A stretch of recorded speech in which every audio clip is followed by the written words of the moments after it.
Welcome to Trailblazers. I'm joined on this episode by a leader who doesn't wait for opportunity, he creates it. Phil Simonetta is a real estate broker, an entrepreneur, a restaurateur, a real estate investor, a real estate school owner, and a mentor whose impact stretches across industries and states. And his influence is deeply rooted right here in the Lehigh Valley. From closing deals and building businesses to educating and mentoring the next generation of real estate professionals, Phil has built a career on hustle, adaptability, and vision.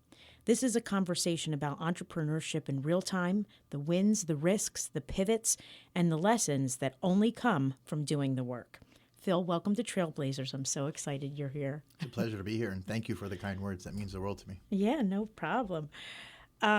Phil, take me back and tell me what first sparked your entrepreneurial drive, and when did you realize that you weren't meant to follow a traditional path in your career? I think it was when I was in first grade. And, Oh, my. And the progress report says does not follow instructions well. But honestly, when I was 12 years old, I started working on a farm, actually in Forks Township. It was across from Braden's Airport. Okay. And I learned business, and I learned how to succeed. I came from humble beginnings. I didn't have much when I was a child, and I really learned, and I learned what $1 was worth.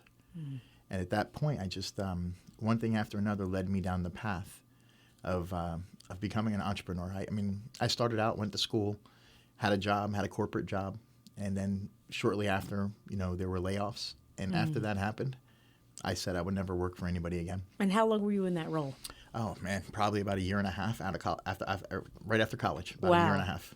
Yeah. And so you just decided from that point, Yeah. and you haven't worked, so to speak, a day in your life beyond those 18 months for a corporate. Yeah, I mean, I worked as a bagger at Linco and Nazareth back in the day, and I worked in the summer. I worked actually at Binney and Smith. I used to make silly putty and chalk. Okay. During college. Yeah, which is now Crayola. Which is not Crayola. Yeah, Right, yeah. And I always hustled and always tried to make money to make my way to the next level. Mm-hmm. And the last time I had a job was when I got laid off when I was about 22, 23.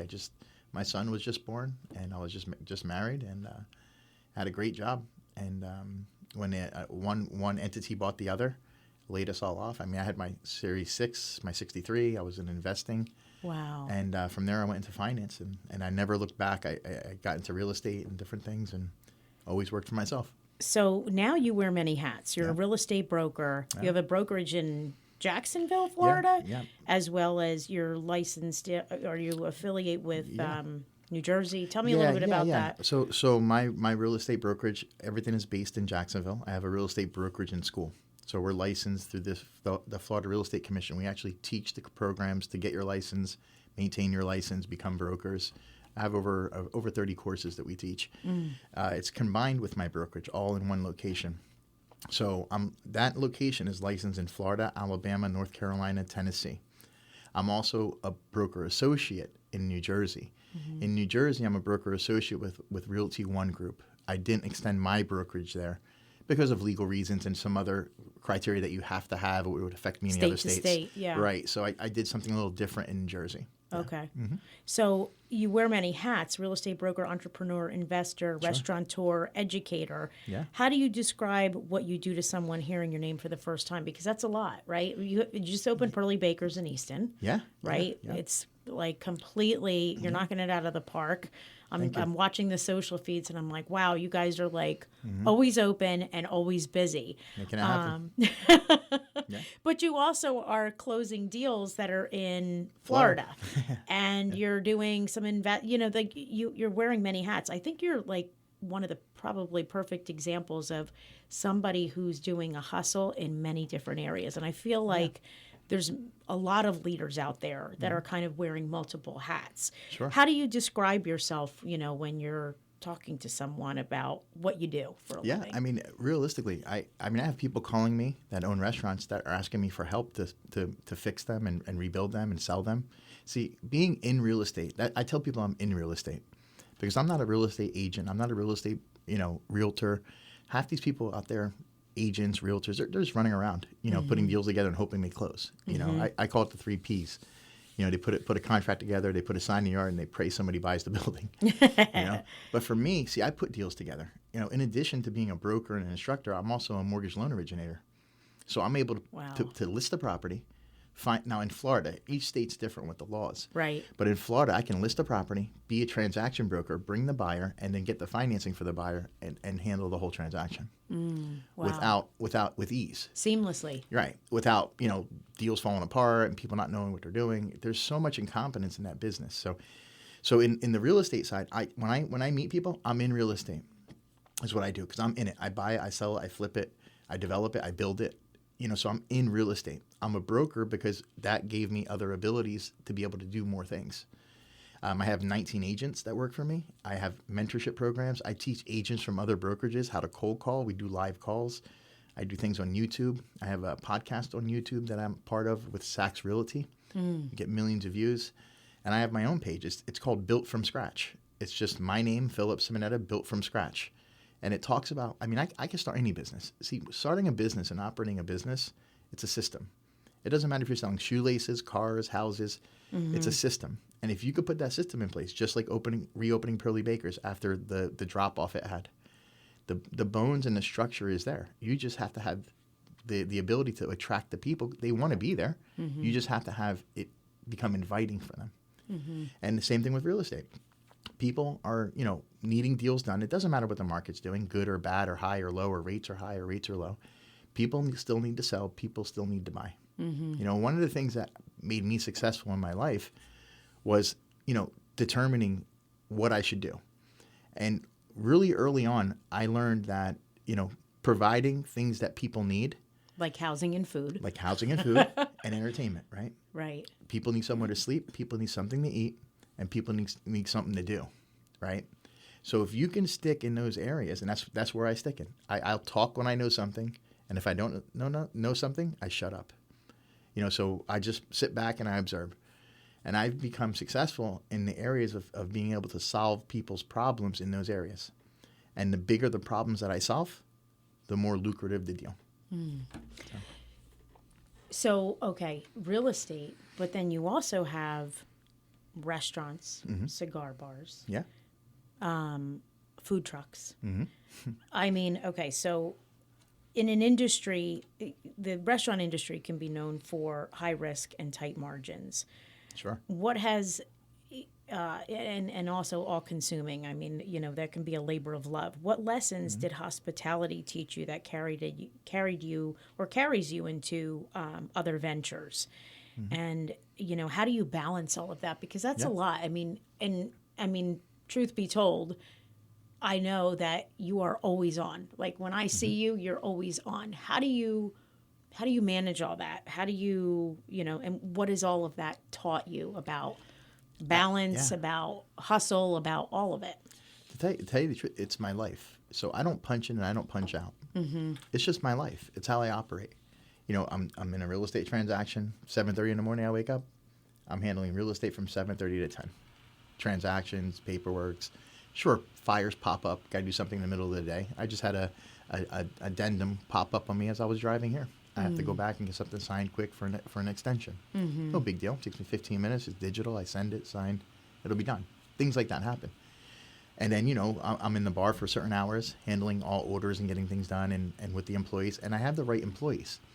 That's the key, too. You got to have people in place that you can trust, that are going to do a good job and care about what you're doing. They have to have your vision, right? If they don't have my vision, they can't work for me. That's it. And when I say work for me, people work with me. I don't have people work for me. I have them. They're incorporated. They're part of what I'm doing. They're part of the puzzle, and I make them feel that way. Because they have roles and they have things that are very important to where we need to go. I can't do it all myself. It'd be impossible. So you got to involve the right people. Sometimes the wrong people get in there, and then you got to get rid of the wrong people. You just got to keep the right people involved. And it's just a daily activity for me. I just go through the day and compartmentalizing it. And it's just, I wake up, I do my thing, and I go to bed. And every day you just move closer and closer to that goal. And more things come into that plate that you're working on. And you just chisel away, And I imagine having so many balls in the air like that. For me, I would think to myself, wow, I'm involved in so much. How do you make sure that everything's successful? And you really do. Yeah. How do you balance that? Like, how do you make sure, and what do you do for fun? Do you ever have downtime? I ride my Harley.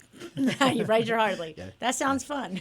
Maybe a cigar in there, right? Yeah, a cigar, Harley, a scotch. I just, this is fun for me.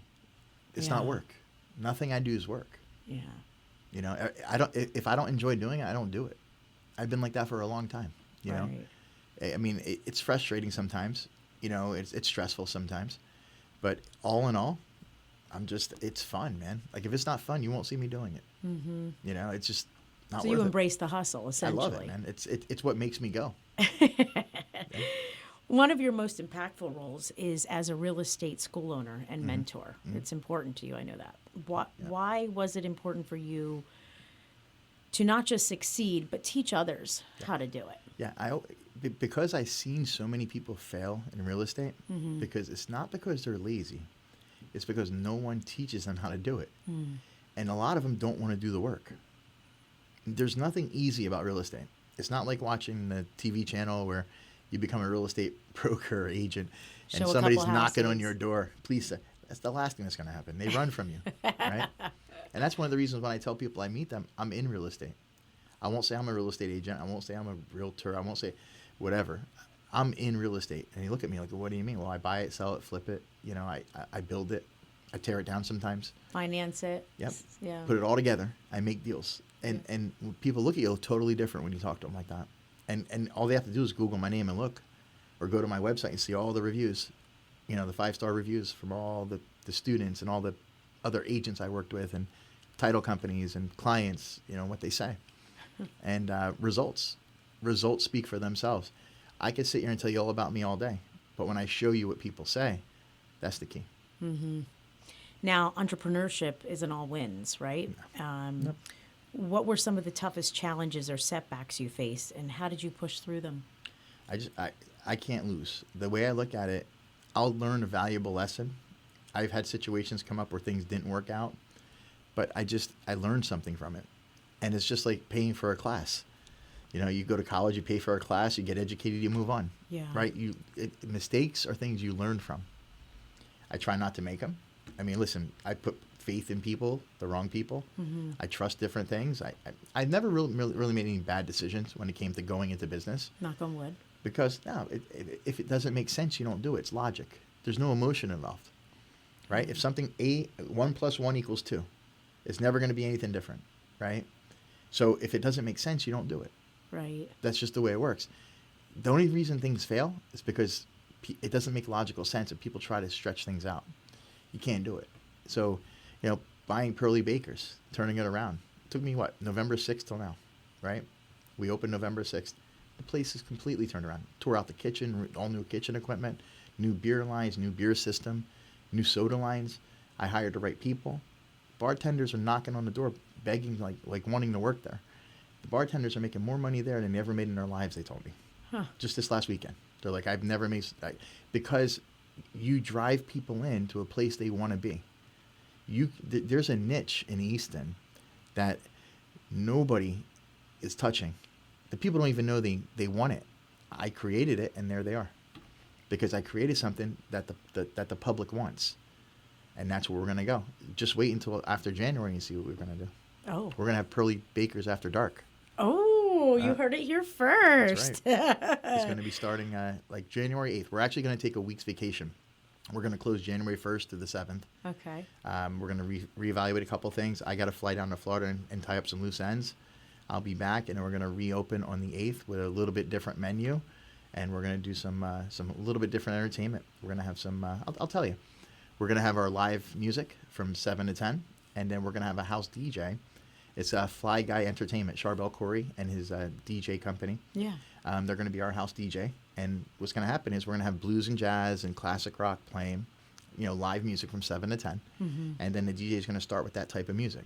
And then as the crowd shifts and changes, we're going to roll into party music, dance music, really secure crowd. We're going to have great security. We're going to have the right people in there. And it's going to be a lot of fun. It's going to be a really cool place for people to go Wow. and enjoy themselves. I'm looking forward to it. I like to dance. I mean, I don't know if gonna I'll be fun. do too late, but Yeah. It's all good. How would you describe your leadership style across businesses, and how has it evolved over time? Yeah, I put people first. It's really about people. One of the things I learned, again, at a young age when I had my sandwich shops, this was down in Philly. I started with the sandwich shops down there. And, I always put people first. Money follows, right? So if people want to be there and people enjoy themselves, they're willing to pay. So they'll pay, like, just think about it. You have a Louis Vuitton handbag and you have another handbag that looks just like it from Walmart. The Louis Vuitton will go for $5,000. The one at Walmart's $20. Probably came off the same cow. It's just a different kind of marketing, right? Right. It's a branding thing. So people will pay the $5,000 for it. Not everybody, but they will. And the other people will pay $20. So if you can just win the people over and give them what they want, they'll pay you. Create the market, yeah. You create a desire. You create an urge. You create a product that people want or an experience that people want, and people pay.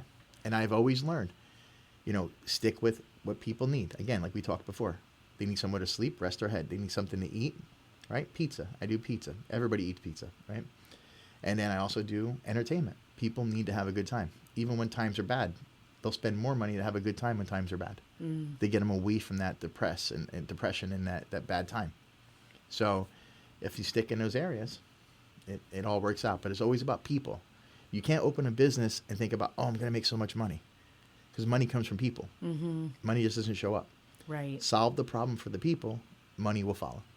And, you speak about, that's from the customer perspective, but what about your teams? Like, what do you do to keep them engaged, keep them producing, to keep them, creating that experience in the restaurants, Sure. on the food truck, at the real estate office? How do you empower them to do what they need to do? You have to find people who have goals and who want to become better, right? So one of the goals I have in my life, every day I wake up, I want to be better off when I go to bed that night. So however I am in the morning, I want to be better. It could be better with a business. It could be better with a relationship. It could be better with more people I know. But I want to be better off that night. And that little bit of increment every day compounds. And I try to involve myself with people who want to be like that. Not people who want to exist.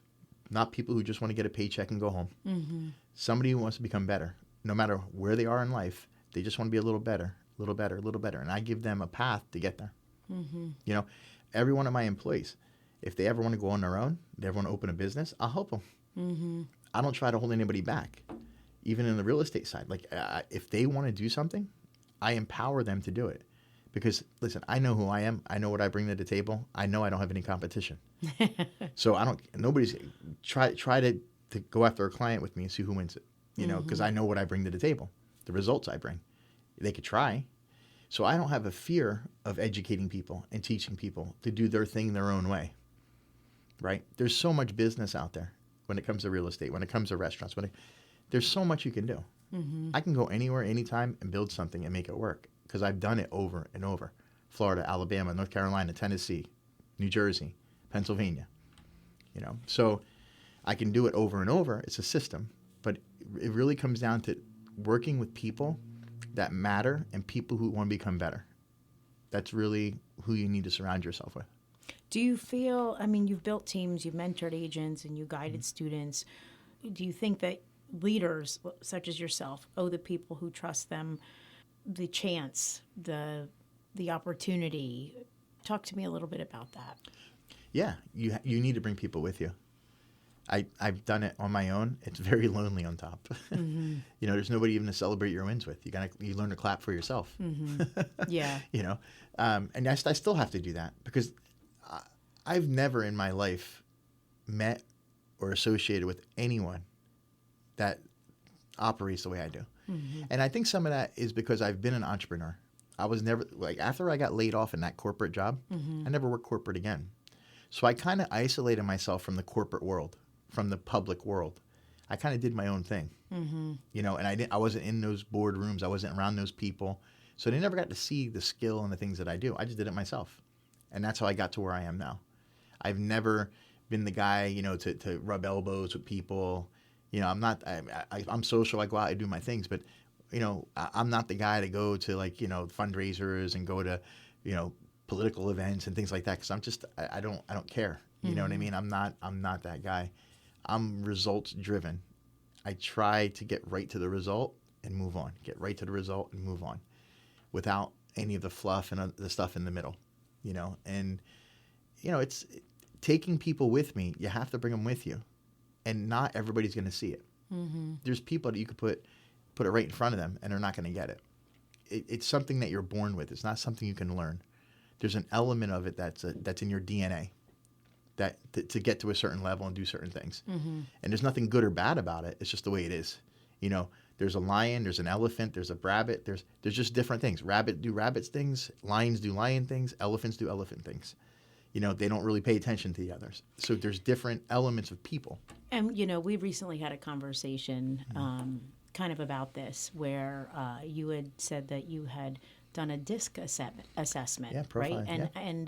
And really identified who you were, mm-hmm. and who certain people in your life were, sure. So that you could maximize for yourself, for them. Mm-hmm. Talk a little bit about that, yeah. Why you thought it was so important, how it's influenced you in different ways, what advice you would give from that perspective, and even how to get it, because that was interesting too. Yeah. The DISC profile. I mean, I use Tony Robbins' version of it. You can just Google Tony Robbins DISC assessment, mm-hmm. and there's a free evaluation you can do. It's just a bunch of questions, and what you would do first, second, third, fourth, and it gives you. It's like a Myers-Briggs testing, mm-hmm. sort of, and it gives you an assessment. There's a D, an IS, and a C. There's different. You can look it up and see mm-hmm. it. But what it does is it really breaks down what your natural emotions and your natural abilities are. And the first thing I do when I hire agents and I bring them in for their apprenticeship, because I have an apprenticeship that I put them through, mm-hmm. first thing we do is a DISC profiling, because it teaches me how to talk to them. I know who I am, but if I come across the other personality types naturally, they'll run out of the room. It'll scare them. So I need to know if they're an S, I need to slow down and I need to talk to them as if they're an S, if the relationship means something to me. If it doesn't mean anything to me, what do I care, right? But if they're a C, they're the opposite of me. I talk to them, they're going to run out that room so fast, they're going to jump out the window, because it'll scare them, because they won't know what to do. It'll never work. But when I have a client that's a C, I must hit every point, must be very detailed.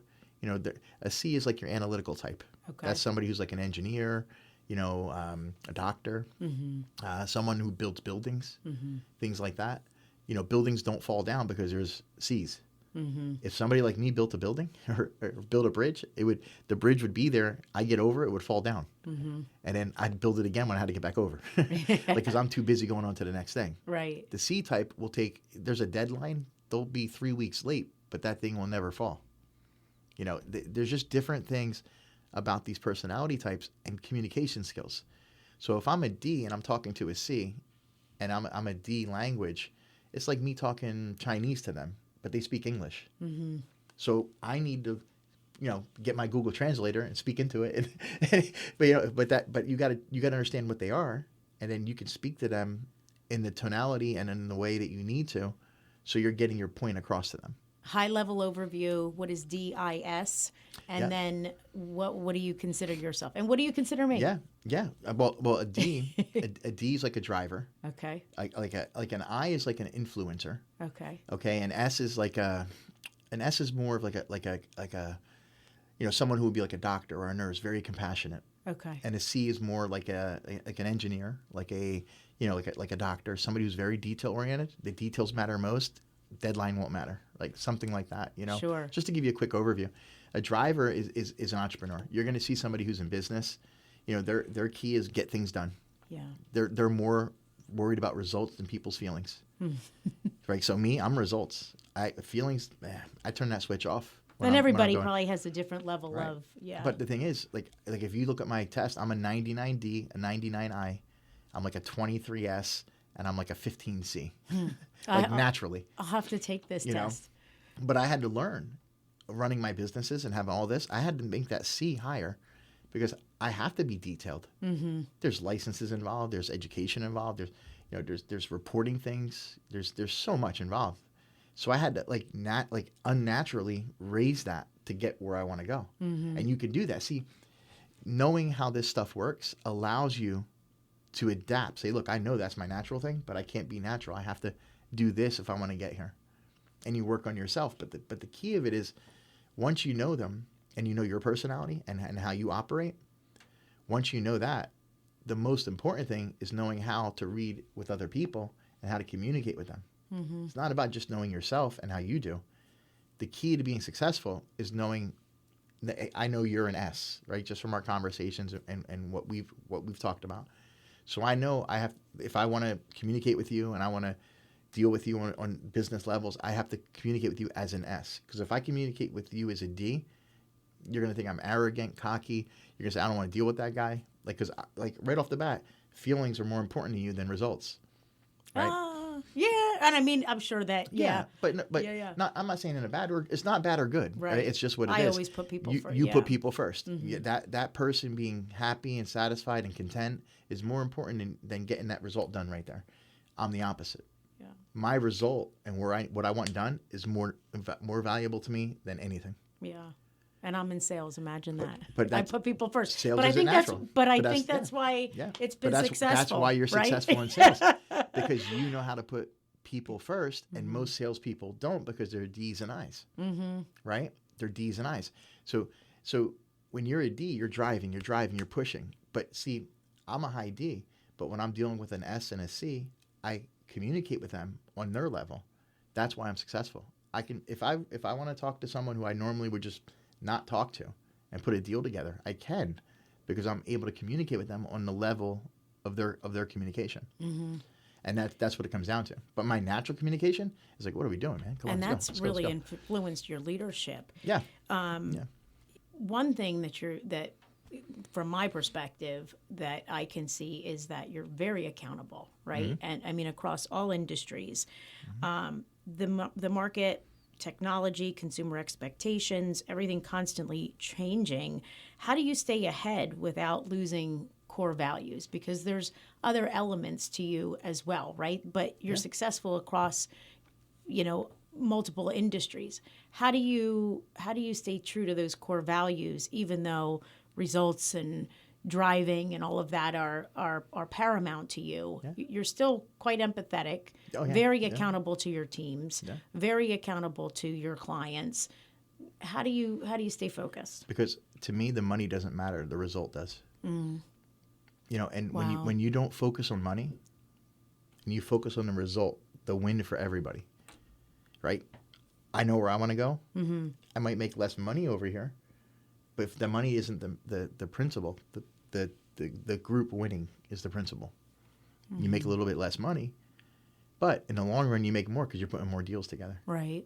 They trust you. You build trust. Right. Yeah. Money doesn't matter. Money's a tool. Mm-hmm. Right. You have it or you don't. I had zero money when I was a kid. I started negative. Right. So that's what taught me the empathy. Right. So that's what matters. Like being able to put the result ahead of anything. And that's how I do it every day. I just put the result first. What do I want? And what do we have to do to get there? And what do you sacrifice? Because there's always a sacrifice in every win. Mm-hmm. You never always win. I'm dealing with a situation right now with a building, Yeah. Like we talked about. Yeah. So what are you going to do? It's out of my hands, right? So I already have 3 more things in my head that I'm going to compound and beat it. But it's going to happen. There's just other avenues. There's more than one way to a point. Yeah. And now I just got to find other ways, Embrace the hustle. That's it. And celebrate the small wins. Just because I didn't win didn't mean it wasn't the right thing. Sometimes that win isn't something you wanted. Sure. Sure.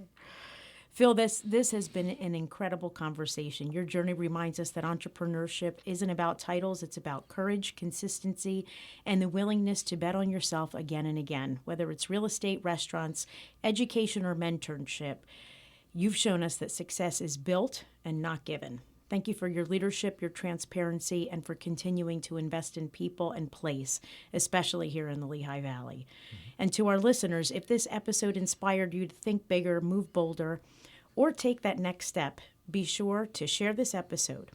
Thanks for listening to Trailblazers, where real leaders share real journeys. Until next time, keep blazing your trail.